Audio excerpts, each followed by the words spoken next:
ഈ LDFിൽ നിൽക്കുന്ന കേരള കോൺഗ്രസ് മാണി വിഭാഗം വീണ്ടും ഇങ്ങനെ ചില കൗശല പ്രയോഗങ്ങളൊക്കെ നോക്കുക, എങ്ങനെയെങ്കിലും മറുകണ്ഠം ചാടാൻ വേണ്ടിയിട്ട്.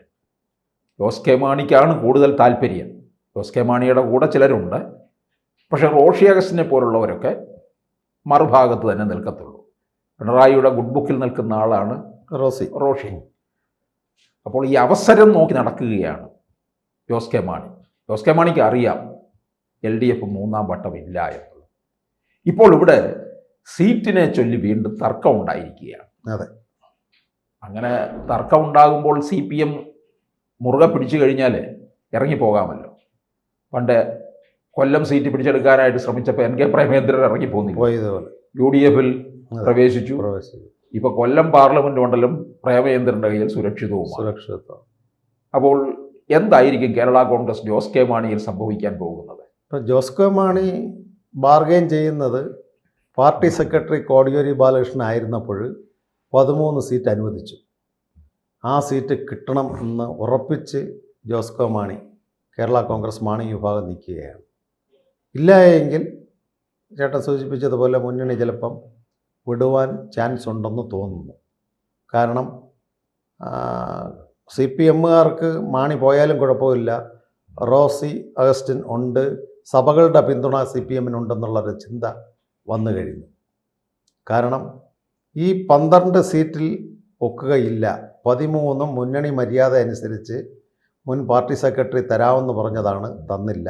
ഇപ്പോൾ വേണം. കഴിഞ്ഞ പ്രാവശ്യം പറഞ്ഞു 13 സീറ്റ് നിങ്ങൾക്ക് തന്നു, പക്ഷേ ഒരു മ്യൂച്വൽ അണ്ടർസ്റ്റാൻഡിങ് എന്നുള്ള നിലയിൽ ഒരു സീറ്റ് തിരിച്ചെടുക്കുന്നു. അങ്ങനെയാണ് കുറ്റ്യാടി സീറ്റ് CPM തിരിച്ചെടുത്തത്. ഇന്നിപ്പോൾ ആ കുറ്റ്യാടി സീറ്റ് തിരിച്ച് ജോസ് കെ മാണി ചോദിച്ചിരിക്കുകയാണ്. ഇത് നേരത്തെ സൂചിപ്പിച്ച പോലെ ജോസ് കെ മാണിയുടെ ഒരു വിലപേശൽ തന്ത്രമാണ്. അദ്ദേഹത്തിന് അറിയാം മൂന്നാമതും ചിലപ്പോൾ LDF കേരളത്തിൽ തുടർഭരണം വരികയില്ല. UDFിൽ പോയാൽ അദ്ദേഹത്തിന് മന്ത്രിയാവാം, അല്ലെങ്കിൽ വേണമെങ്കിൽ 2 മന്ത്രി ചോദിച്ചാൽ കൊടുക്കുകയും ചെയ്യാം. മുസ്ലിം ലീഗിനെ പറഞ്ഞ് മനസ്സിലാക്കിയാൽ 5ാം മന്ത്രിസ്ഥാനം മുസ്ലിം ലീഗ് 4 മന്ത്രിയുണ്ടും ഡെപ്യൂട്ടി സ്പീക്കറുണ്ടും തൃപ്തിപ്പെടും. മാണിയും കൂടി വരെയാണ് എങ്കിൽ അങ്ങനെ ഒരു മുന്നണിയിൽ സംസാരങ്ങൾ നടന്നുകൊണ്ടിരിക്കുന്നു. ഇന്ന് തന്നെ കേരള കോൺഗ്രസിൻ്റെ ചില ദൂതന്മാർ UDFിൻ്റെ കൺവീനറെ കാണുന്നു എന്നാണ് ചില സോഷ്യൽ മീഡിയകളിൽ നിന്ന് അറിയുവാൻ കഴിഞ്ഞത്. അപ്പോൾ കേരളത്തിൽ 13 സീറ്റ് LDFിൻ്റെ ഘടകകക്ഷി എന്നുള്ള നിലയിൽ മാണിക്ക് കിട്ടിയില്ല എങ്കിൽ, ജോസ് കെ മാണിക്ക് കിട്ടിയില്ല എങ്കിൽ മുന്നണി വിടുവാൻ ചാൻസ് ഉണ്ട്. കാരണം ഇത് വിലപേശൽ രാഷ്ട്രീയം ഇപ്പോഴാണ്. അപ്പോഴാണ് CPMൻ്റെ സൈഡിൽ നിന്ന് A റഹീമിനെ പോലുള്ളവരുടെ രാജ്യസഭാ കാലാവധി തീരാൻ പോകുന്നു. വീണ്ടും ഒരു രാജ്യസഭ അടുത്ത് വരുന്നത് ജോസ് കെ മാണിക്ക് കൊടുക്കാമെന്നുള്ള നിലയിലുള്ള അരമന ചർച്ചകളും നടന്നുകൊണ്ടിരിക്കുന്നു. അപ്പോൾ എന്തു വന്നാലും കേരളത്തിലെ മെയ് തിരഞ്ഞെടുപ്പ് ഒരു നിർണായകമായ തിരഞ്ഞെടുപ്പായിരിക്കും. ഭരണവിരുദ്ധ വികാരം ഉള്ളതുകൊണ്ട് ഇടതുപക്ഷം വീണ്ടും വരികയില്ല എന്നൊരു തോന്നൽ ജോസ് കെ മാണിക്കുമുണ്ട്. ഇത് ഇവർക്ക് CPMന് ഈ കേരള കോൺഗ്രസിന് 13 സീറ്റും കൊടുക്കാവുന്നതാണ്. കാരണം പല ഘടകകക്ഷികളുടെയും ഇവരങ്ങ് പിടിച്ചെടുത്തിട്ടുണ്ട്. അതെ, ഇപ്പോൾ ജനാധിപത്യ കേരള കോൺഗ്രസ് ആയ ആന്റണി രാജുവിന് എന്താ ഒരു സീറ്റുണ്ട്. ഒരു സീറ്റ് തിരുവനന്തപുരം സെൻട്രൽ ഉണ്ട്. ഇനി അത് കൊടുക്കത്തില്ല. അല്ല, അതാണ് ജോസ് കെ കുറ്റ്യാടി അല്ലെങ്കിൽ തിരുവനന്തപുരം. അല്ല ആ ഘടകകക്ഷിയുടെ ആ സീറ്റിംഗ് എടുക്കും. അതെ, എന്തായാലും ആന്റണി രാജു മത്സരിക്കത്തില്ല, പാർട്ടിയോട്ട് നിർത്തുകയുമില്ല. ജനാധിപത്യ കേരള കോൺഗ്രസ് ഇന്ന് വേറൊരാളില്ല മുമ്പോട്ട് വരാൻ, വേറൊരു കാൻഡിഡേറ്റ് ഇല്ല. അപ്പോൾ ജനാധിപത്യ കേരള കോൺഗ്രസിന്റെ ഒരു സീറ്റ് CPMന്റെ പോക്കറ്റിലായി. ഇതുപോലെ കണ്ണൂരിൽ കടന്നപ്പള്ളി രാമചന്ദ്രന് പ്രായാധിക്യം. അല്ല, ഇനി മുന്നണി ഘടകകക്ഷി എന്നുള്ളതേ ഉള്ളൂ, സീറ്റില്ല. സീറ്റ് കൊടുക്കുന്നില്ല. അപ്പൊ ആ സീറ്റ് ആരുടെ കയ്യിലെത്തി? CPMന്റെ കയ്യിലെത്തി. അപ്പൊ ഘടകകക്ഷികളുടെ ഒക്കെ തന്നെ സീറ്റുകൾ CPM പോക്കറ്റിലാക്കിക്കൊണ്ടിരിക്കുകയാണ്. ജനതാദളിന്റെ ഒരു വിഭാഗമായ കൃഷ്ണൻകുട്ടി വിഭാഗം പറയുന്നു ഒരു പാലക്കാട് ഒരു സീറ്റ് കൂടി പുള്ളിക്ക് വേണമെന്നാണ് പറയുന്നത്. അവർ അല്ലെന്നുണ്ടെങ്കിൽ അങ്ങോട്ടേക്ക് ചാടാനുള്ള സാധ്യതയും അതിൽ ചാടുകയും ചെയ്യും. ഇലക്ട്രിസിറ്റി ബോർഡിൽ നിന്നുള്ള മാക്സിമം സാമ്പത്തിക സഹായം പിണറായിക്കും പാർട്ടിക്കും ഉണ്ടാക്കി കൊടുക്കുന്നത് കൃഷ്ണൻകുട്ടി സഖാവാണ്. അവിടെ ജനതാദൾ എന്നുള്ള കക്ഷിയല്ല. കൃഷ്ണൻകുട്ടി എന്നുള്ള ഒരു റബ്ബർ സ്റ്റാമ്പിനെ ഇലക്ട്രിസിറ്റി ബോർഡ് മിനിസ്റ്ററായിട്ട് വച്ചിരിക്കുന്നതാണ്. പിണറായിയുടെ പല കരാറുകളിലും ഇദ്ദേഹത്തെ പോലുള്ളവർ ഇരുന്നാൽ പിണറായി പോലുള്ളവർ പറയുന്ന കാര്യങ്ങൾ ബില്ലുകൾ ഒപ്പിടാൻ പോകുള്ളൂ. അപ്പോൾ അതുകൊണ്ട് ഒരു സീറ്റ് വീണ്ടും തുടർഭരണം വരെയാണ് എങ്കിൽ കൃഷ്ണൻകുട്ടിയായിരിക്കും മിനിസ്റ്റർ. അപ്പം അദ്ദേഹത്തിൻ്റെ സ്ഥിരം ഒരു വാക്കുണ്ട്, ഇനി എനിക്ക് മന്ത്രിസഭ വേണ്ട, വേറെ ആരും അതിനകത്തില്ല. അപ്പോൾ അതുകൊണ്ട് ഒരു സീറ്റും കൂടി വേണമെന്ന ആവശ്യം ജനതാദൾ യുണൈറ്റഡ് ഉന്നയിച്ച് കഴിഞ്ഞിരിക്കുന്നു. അപ്പോൾ ജനതാദളിന് ഒരു സീറ്റ് കൊടുക്കാം. രാജ്യസഭയിൽ എന്തായാലും നമ്മൾ റഹീമിനെ പോലുള്ളവർ ഇനി രാജ്യസഭയിൽ ചെന്നിരുന്ന് ഒരുതരം വങ്കത്തരം വരണ്ട എന്നുള്ള ചിന്ത പാർട്ടിക്കകത്തുമുണ്ട്, DYFIക്കകത്തുമുണ്ട്. അപ്പം അദ്ദേഹം കണ്ടില്ലേ കർണാടകത്തിലൊക്കെ പോയപ്പോൾ ഇംഗ്ലീഷ് പറഞ്ഞത്. അതുകൊണ്ട് രാജ്യസഭാ സീറ്റ് തന്നെയല്ലോ ജോസ് കെ മാണിക്ക് കൊടുത്ത് തൃപ്തിപ്പെടുത്തി നിർത്താമെന്നൊരു മോഹം CPMനകത്തുണ്ട്. പക്ഷേ എത്രത്തോളം വിജയിക്കുമെന്നുള്ളത് കണ്ടറിയാം. 3 CPIയുടെ നിന്ന് സീറ്റ് എടുക്കാൻ ഒക്കുകയില്ല. CPIയിൽ നിന്ന് ഒരു സീറ്റ് വിലപേശി മേടിച്ച് ജോസ് കെ മാണിക്ക് കൊടുക്കാൻ ഒരിക്കലും സമ്മതിക്കില്ല. കാരണം CPIയിൽ ജോസ് കെ മാണി പോണെങ്കിൽ പോട്ടെ എന്നൊരു നിലപാടാണ് പാർട്ടി സെക്രട്ടറി ബിനോയിക്കും കൂട്ടർക്കും. അല്ല, CPIക്ക് മുമ്പേ ഇവർ ഇങ്ങോട്ട് വരുന്നതിലെ താല്പര്യമില്ല. കാരണം അസംബ്ലിക്കകത്ത് കിടന്ന അടികൾ കൂടി മാണി സാറിന് വേണ്ടിയാണ് ഈ EP ജയരാജനും നമ്മുടെ ശിവൻകുട്ടി സഖാവെല്ലാം മടത്ത് കെട്ടി കമ്പ്യൂട്ടർ വലിച്ചെറിഞ്ഞ് അടി ഉണ്ടാക്കിയത്. ഇപ്പം ലീഗ് പോലും ഇപ്പുറത്തോട്ട് വരുമെന്നാണ് ഇവർ കരുതിയത്.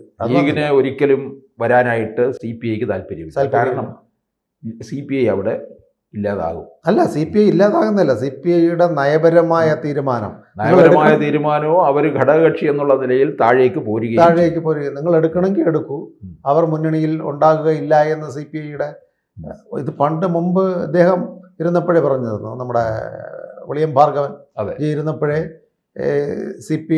മുസ്ലിം ലീഗ് വരണമെന്ന് പറഞ്ഞപ്പോൾ അദ്ദേഹം പറഞ്ഞു CPIക്ക് വ്യക്തമായൊരു നിലപാടേ ഉള്ളൂ, വർഗീയ കക്ഷികൾ വേണ്ട. അപ്പോൾ ആ രീതിയിൽ ഇന്നും CPI ഉറച്ചു. അവർക്കൊരു വ്യക്തമായ രാഷ്ട്രീയ നിലപാട് CPIക്കുണ്ട്. കാരണം PM ശ്രീ പദ്ധതി കേരളത്തിൽ നടപ്പിലാക്കണ്ട, CPI നിന്നതുകൊണ്ടാണ് നടപ്പിലാക്കാൻ പറ്റാത്തത്. അതേസമയം CPI പോലും അറിയാതെ വകുപ്പ് മന്ത്രി ഡൽഹിയിൽ പോയി കരാറിൽ ഒപ്പിട്ടു. അപ്പോൾ ആ രീതിയിൽ വ്യക്തമായ നിലപാടുകളിലേക്ക് CPI പോകുന്നു. CPIയുടെ MLA സ്ഥാനങ്ങൾ ജോസ് കെ മാണിക്ക് മേടിച്ചു കൊടുക്കുവാൻ ഒക്കുകയില്ല. അല്ല, ഈ ജോസ് കെ മാണിയുടെ മേല് സഭയുടെയൊക്കെ സമ്മർദ്ദം ഉണ്ടായിരുന്നു, മുന്നണി വിട്ടു വരണം എന്നുള്ളത്. കാരണം ന്യൂനപക്ഷ സമുദായത്തിൻ്റെ, ക്രൈസ്തവ സമുദായത്തിൻ്റെ താല്പര്യങ്ങളൊന്നും LDF സർക്കാർ സംരക്ഷിച്ചിട്ടില്ല എന്ന് പറയുന്നുണ്ട്. അവർ ഭൂരിപക്ഷ പ്രീണനമാണ് നടത്തിക്കൊണ്ടിരിക്കുന്നത്. ഈ ഒരൊറ്റ കാരണം, പ്രത്യേകിച്ച് ഹൈറേഞ്ച് പ്രദേശങ്ങളിൽ വേണ്ടത്ര പരിഗണന കൊടുത്തിട്ടില്ല. വന്യജീവി ആക്രമണം, ഇതൊക്കെ പ്രധാനമായിട്ടും സഭ അങ്ങോട്ട് ഉന്നയിക്കുന്നുണ്ട്. നമുക്കറിയാം, മലയോര മേഖലയിൽ കഴിയുന്നത് കൂടുതലും ഈ പഴയകാലത്തെ കുടിയേറ്റ കർഷക ക്രൈസ്തവർ കൂടിയാണ്. അപ്പോൾ അവരൊക്കെ അവരുടെ ജീവന് പോലും സംരക്ഷണമില്ലാതെ കഴിയുകയാണ്. അതുപോലെ അവർക്ക് കൃഷി ചെയ്യാൻ കഴിയുന്നില്ല. അവരുടെ ഉപജീവനം എന്ന് പറയുന്നത് കൃഷിയാണ്. കാരണം വന്യജീവി ആക്രമണം കാരണം ഇതൊന്നും കഴിയുന്നില്ല. ഇതൊന്നും ശരിയായ രീതിയിൽ പരിഹരിക്കാൻ കഴിഞ്ഞില്ല. ഇതിൻ്റെ പേരിൽ സഭ വിളിച്ചു കൂട്ടണമെന്ന് വരെ ജോസ് കെ മാണി പറഞ്ഞതുമാണ്. പ്രമുഖമായ ഒരു പത്രവും സഭകളും ജോസ് കെ മാണിയോട് റെക്കമെൻഡ് ചെയ്തു മുന്നണി വിടാൻ. UDFിൽ പോകണം, ഒരു പത്രം ഉണ്ടല്ലോ. ആ പത്രം നല്ല രീതിയിൽ ജോസ് കെ മാണിയോട് റെക്കമെൻഡ് ചെയ്തു, ലെഫ്റ്റ് ഡെമോക്രാറ്റ് ഫ്രണ്ടിൻ്റെ കൂടെ നിൽക്കേണ്ട, നിങ്ങൾ യുണൈറ്റഡ് ഫ്രണ്ടിൻ്റെ കൂടെ പോകണമെന്ന്. പക്ഷേ ജോസ് കെ കേട്ടില്ല. പക്ഷേ ജോസ് കെ പോകാത്തത് നമ്മളെ വാട്ടർ മിനിസ്റ്റർ റോസി അഗസ്റ്റിൻ കൂടെ ചെല്ലുന്നില്ല എന്ന് കണ്ടതുകൊണ്ടാണ് ജോസ് കെ മാണി കളം മാറി തിരിച്ച് നിൽക്കുന്നത്. പക്ഷേ ജോസ് കെ മാണിക്ക് ഇപ്പോൾ പറയത്തക്ക ഒരു സഭാ പിന്തുണകൾ കുറവാണ്. ഇപ്പോൾ പാല സീറ്റ് മിക്കവാറും കിട്ടുന്ന കാര്യം സംശയമാണ്. പാലാ സീറ്റിൽ ഇപ്പോൾ ശക്തമായ ത്രികോണ മത്സരമാണ്. ജോസ് കെ മാണി, മാണി സി കാപ്പൻ, ഷോൺ ജോർജ്. ഷോൺ ജോർജ് മത്സരിക്കാൻ ഇറങ്ങിയതോടുകൂടി ചിത്രം മാറുകയാണ്. അല്ല, കോട്ടയത്ത് കിട്ടുന്നെങ്കിൽ NDAക്ക് BJP സഖ്യത്തിന് ഒരു സീറ്റ് പാലയാണ്. ഷോൺ ജോർജ് ആ പഞ്ചായത്ത് ഒരു പഞ്ചായത്ത് BJP ഭരിക്കുന്നു, ഒരു പഞ്ചായത്ത് BJP പ്രതിപക്ഷമാണ്. അപ്പോൾ ആ രീതിയിലേക്ക് BJP പാലയിൽ ശക്തമാകുന്നു. ഇപ്പോഴത്തെ സിറ്റുവേഷൻ അനുസരിച്ച് BJP ക്രൈസ്തവ സഭകൾ ഭാരതീയ ജനതാ പാർട്ടിയോട് അടുക്കുന്നു. അത് കോട്ടയത്ത്, എറണാകുളത്ത് 2020 പോലുള്ള പ്രസ്ഥാനങ്ങൾ, വലിയ വ്യവസായ പ്രമുഖൻ, സാമ്പത്തിക ശേഷിയുണ്ട്, ചില പഞ്ചായത്തുള്ളവർ ഭരിച്ചിരുന്നു. ഈ സെൻട്രൽ സർവേയിൽ വരുന്ന എറണാകുളത്തൊരു സീറ്റ് 2020യുടെ സഹായത്തോടുകൂടി NDA സഖ്യത്തിലവിടെ വരും. അപ്പോൾ NDAയിൽ പോകണമെന്ന് ചില സഭയുടെ അധ്യക്ഷന്മാർ പറയുന്നത് മാണി കേൾക്കുന്നില്ല. ഇപ്പോൾ അവസാന സിറ്റുവേഷൻ അർഹമായ ഒരു കേന്ദ്ര മന്ത്രിസ്ഥാനവും രാജ്യസഭയിൽ നോമിനേറ്റ് ചെയ്ത് മന്ത്രിയാക്കുകയാണെങ്കിൽ ചിലപ്പോൾ ജോസ് കെ മാണി എൻ ഡിയിൽ തന്നെ പോകും. അപ്പോൾ ഇവർ തമ്മിലൊരു അണ്ടർസ്റ്റാൻഡിങ് വന്നാൽ മതി. റോസി അഗസ്റ്റിൻ മിനിസ്റ്ററും നീ തൽക്കാലം അതിനകത്ത് നില്ലേ, ഞാൻ ഭാരതീയ ജനതാ പാർട്ടിയുടെ ഘടകകക്ഷിയായി പോയി കേന്ദ്ര ആനുകൂല്യങ്ങൾ മേടിക്കാം. ഇതെല്ലാം ഇവരുടെ വ്യവസായ തന്ത്രങ്ങളാണ്, അല്ലാതെ കേരളത്തിലെ കർഷകരുടെ ഉന്നമനത്തിന് വേണ്ടിയോ കേരള ജനതയെ രക്ഷിക്കാനല്ല. ഇവരുടെ നിലനിൽപ്പുകൾക്ക് വേണ്ടി എൻ ഡി എയിലും പോകാം, BJP സഖ്യത്തിൽ പോകാം, കോൺഗ്രസ് സഖ്യത്തിൽ പോകാം, ഒരു വിഭാഗത്തിന് LDFൽ നിർത്തുകയും ചെയ്യാം. ഇത് കാലാകാലങ്ങളിൽ അതേ മാണി സാറിൻ്റെ അതേ ക്രോക്ക് മൈൻഡായിട്ട് ജോസ് കെ മാണി പ്രവർത്തിച്ചുകൊണ്ടിരിക്കുന്നു. കൂടുതൽ വാർത്തകളും വിശേഷങ്ങളും നിങ്ങളിലേക്ക് എത്താൻ ABC മലയാളം സബ്സ്ക്രൈബ് ചെയ്യുക, ബെൽ ബട്ടണും അമർത്തുക.